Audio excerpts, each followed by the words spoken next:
This is the audience to my speech.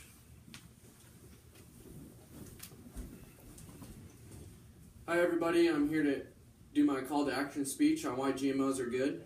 I believe that since we practice this on my farm, I thought it'd be a great topic to talk about. So the main points that I will be talking about today is, first off, what is GMO and the benefits to GMOs and how they'll help the population growth for the future.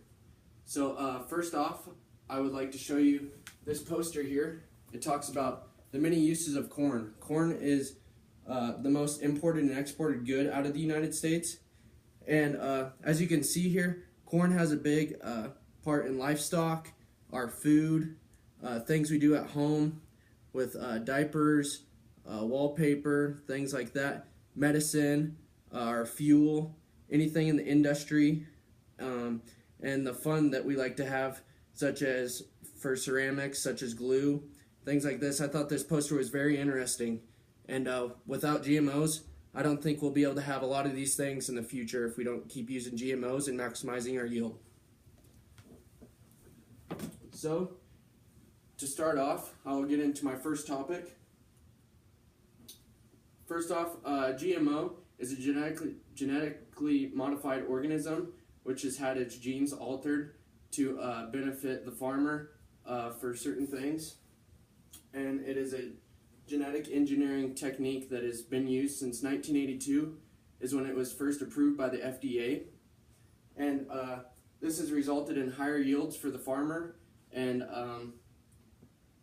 they apply these to their crops either before we put it in the ground on the seed itself, or we spray these things on.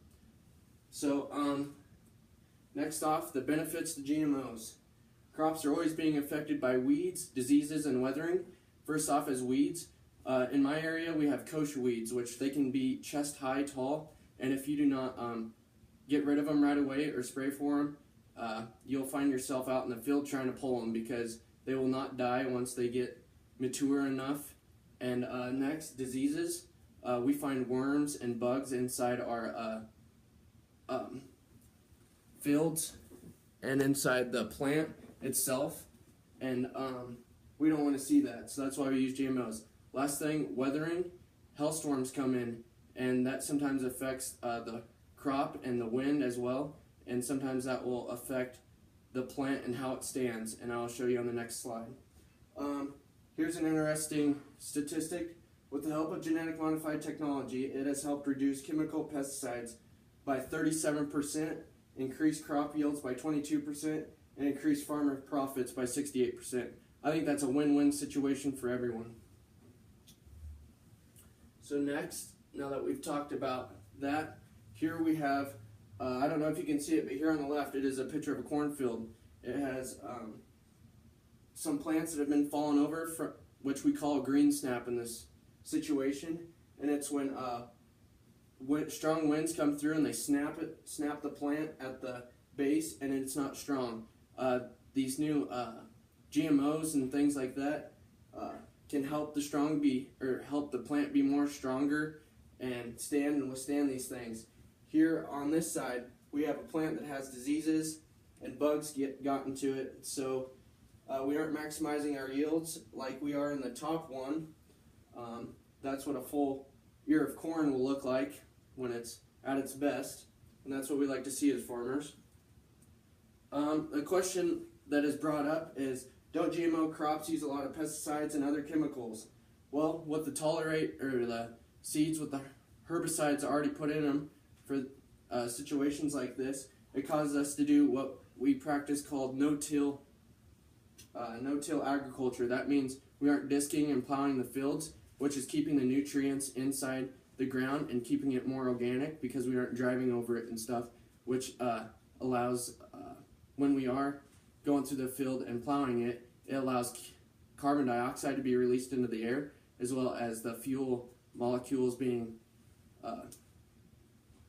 put into the air. It also reduces that when we do this. So we also do crop rotation between corn and wheat, and that, for an example, it also helps because we can alternate it, and it can shelter the crop when it's being planted and have a little bit of cover on it. when we alternate our crops. So that's what conventional farmers are practicing more and more these days. Along with that, we'll get to our third topic, population growth. According to the UN.org, by 2050, we're supposed to have 9.7 billion people on this planet, and by 2100, we're expected to have 11.2 billion people. I want to know how we're going to feed the people if we don't maximize our yields by using GMOs, because we got to feed this many people, and it's going to double our population that we have now. And so I think we really need to start thinking about these things. And along with that, not everybody can afford organic foods. When you go to the grocery store and you see that it says organic non-GMO, it doesn't mean that it's pure and everything like that. A lot of farmers need to spray for things like that and keep bugs and things from getting into your food, so when you buy them at the store, even though it says organic and non-GMO, it's not fully organic. I hate to say that, but I like to use an analogy. Plants are kind of like humans in a way.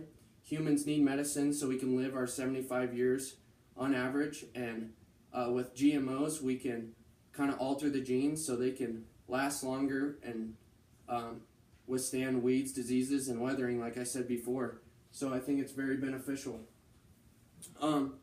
Up next, I will now take any questions that the audience has, and I'll see what they have to say.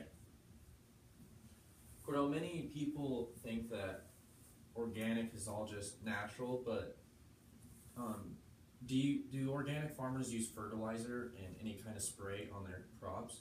Yes, so Dylan just asked a very good question. So a lot of people think it's organic and they're not putting chemicals on. Well, yeah, they kind of do in a way. They use manure, from cows, and cows also have GMOs, and they eat things that have GMOs in them. So in a way, it's not as natural as what you think. It's just they aren't spraying on chemicals the way a conventional farmer does it. So, good question, Dylan. I also have another one. Many people say that organic's the way to go, but do you think a lot of people realize that organic takes, even though you get the better price, organic you'd get like 30 bushel wheat compared to if you were all GMOs and how farmers do around here, get like 60, 50, 70 bushel wheat. You obviously are making way more. Do you think people realize that? Yeah, I think, well, some people don't realize that, and I feel like organic farmers also are just trying to reap the benefits out of it. If you were to go to a grocery store and see that it says organic non-GMO on it, you just automatically think it's better. Well, they're doing that for their business, and they're kind of profiting themselves on it just because they'll make more money, and they know that people will buy it for more just because it says organic non-GMO. We could go on this topic for days, and I have a lot of reasons, and I think I'd really like to see people come to a research farm that we have in Yuma, Colorado, where we do these things and practice these things and see it firsthand and see all the benefits to it. But I hope I convinced you guys or persuaded you guys on why GMOs are good, or to at least think about it, because we need to feed the world, and that's what a farmer's job is. So thank you for watching my speech.